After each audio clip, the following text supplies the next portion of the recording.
बिस्मिल्लाहिर्रहमानिर्रहीम।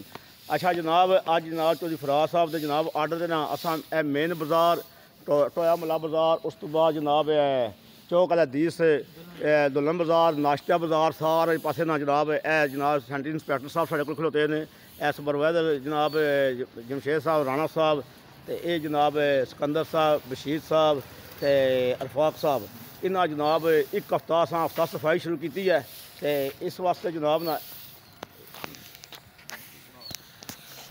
एक हफ्ते की सफाई जनाब इतने टारगेट सानू दिता गया है फराज साहब ने। जेलम शहर की शहरी दूध है बिल्कुल मुकम्मल साफ होगी इंशाअल्लाह। ठीक है, ये सारी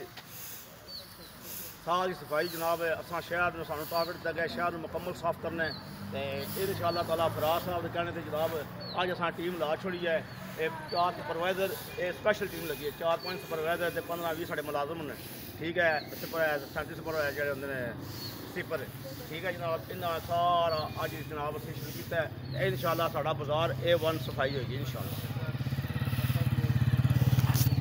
बशीर साहब तुसीं दसो जी, ये तुहाडे तुसीं ते सुपरविजन कर रहे जनाब, राणा साहब कर रहे हैं। तो एक जनाब तुस हफ्ते के अंदर पूरा बाजार क्लीन करना जनाब जी? हफ्ते के अंदर अंदर इंशाअल्लाह असीं जेहड़ा ना पूरा बाजार भी करांगे, नाल नालियां भी नाले भी जेहड़ा है ना पूरा असीं जेहड़ा ना इनू सारा कर छड़ांगे मुकम्मल। ये हफ्ता सफाई मना रहे हो? हफ्ता सफाई मना रहे हैं ठीक है जनाब, थैंक यू जी, मेहरबानी।